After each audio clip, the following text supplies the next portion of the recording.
Hello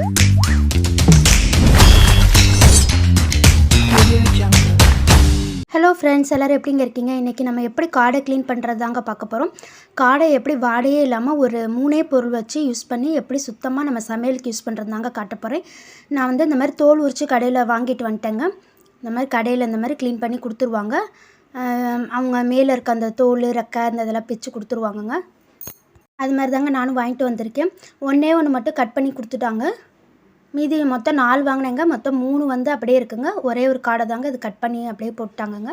இப்போ நான் அது எப்படி கட் பண்ணுறதுன்னு காட்டுறேன் பாருங்கள். இந்த முழு காடையை அப்படியே எடுத்துக்கிட்டு சைடில் இப்படி 2ஆக வெட்டிக்கோங்க. கால் சைடு 2ம் உடம்பை தனியாக வெட்டிக்கோங்க. காலை தனியாக வெட்டிக்கிட்டு அப்புறம் காலை 2ஆக வெட்டிக்கோங்க. அது மாதிரி உடம்பே 2ஆக வெட்டிக்கோங்க. அந்த மாதிரி பாருங்கள்.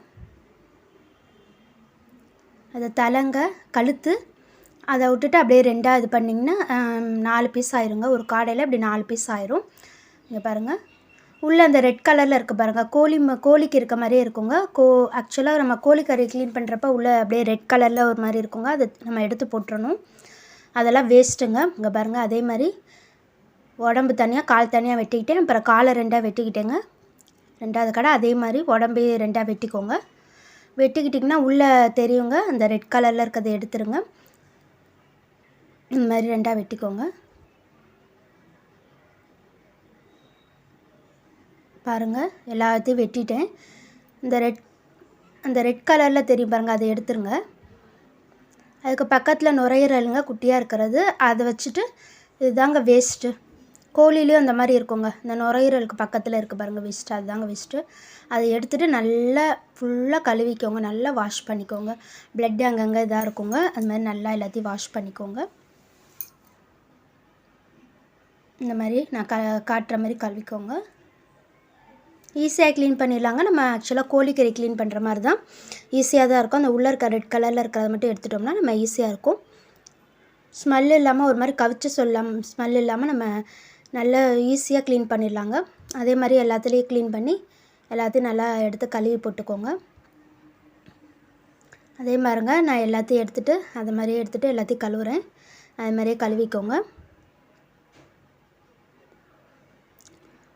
காடை நல்லா டேஸ்ட்டாக இருக்குங்க. சிக்கனில் இருக்கிற அளவுக்கு ஒரு மாதிரி கவிச்சு காடையில் இருக்காதுங்க. இது கொஞ்சம் நல்லா டேஸ்ட்டாக இருக்கும். சிக்கனில் கூட ரொம்ப ஒரு மாதிரி ஸ்மெல் அடிக்கும். ஆனால் அதில் அவ்வளோக்கா இருக்காது. இதை விட நம்ம இன்னும் நல்லா கழுவிட்டோம்னா சுத்தமாக இருக்குங்க. அதே மாதிரியே நான் நான் வாங்கிட்டு வந்த எல்லா காடையும் இந்த மாதிரி க்ளீன் பண்ணி எடுத்துக்கிட்டேங்க.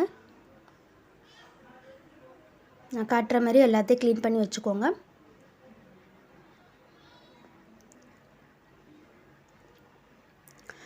சுத்தமாக நான் வாங்கிட்டு வந்த எல்லாத்தையும் நல்லா தண்ணியில் அலசி ஒரு 3 டைம் 4 டைம் கழுவி இந்த மாதிரி வச்சுருக்கேங்க. பார்த்திங்களா, பளிச்சுன்னு நல்லா இருக்குது பாருங்கள். எல்லா அழுக்கெல்லாம் போயிடுச்சு. அதுக்கப்புறம் நம்ம ஒரு டீஸ்பூன் வந்து மஞ்சத்தூள் ஆட் பண்ணிக்கிட்டேன். அப்புறம் தயிர் ஒரு 2 டேபிள் ஸ்பூன் ஆட் பண்ணிக்கோங்க. மஞ்சத்தூள், தயிருங்க. அடுத்தது லெமனுங்க.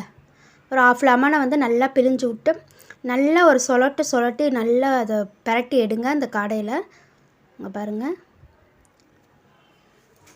எல்லாத்தையும் நல்லா பிரட்டி அந்த ஃப்ளேவர் அதில் இறங்குற மாதிரி நல்லா பிரட்டிக்கோங்க. இந்த 3 பொருள் இருந்தால் போதுங்க. நல்லா பளிச்சுன்னு ஒரு ஸ்மெல் கூட இருக்காதுங்க. சூப்பராக இருக்குங்க நம்ம சமையலுக்கு. இந்த பாருங்கள், இந்த மாதிரி பிரட்டி அதையும் நல்லா கழுவிக்கோங்க. அதுக்கப்புறம் கொஞ்சம் லைட்டாக சுடு தண்ணி வச்சு அதை ஊற்றி அதையும் கழுவிக்கோங்க. நம்மளோட காடை வந்து ரெடி ஆயிடுச்சுங்க. நம்ம சமையலுக்கு என்ன ரெசிபி செஞ்சாலும் இந்த மாதிரி கழுவிட்டு நல்லா நம்ம யூஸ் பண்ணிக்கலாங்க. நம்ம காடை ரெடி ஆயிடுச்சுங்க.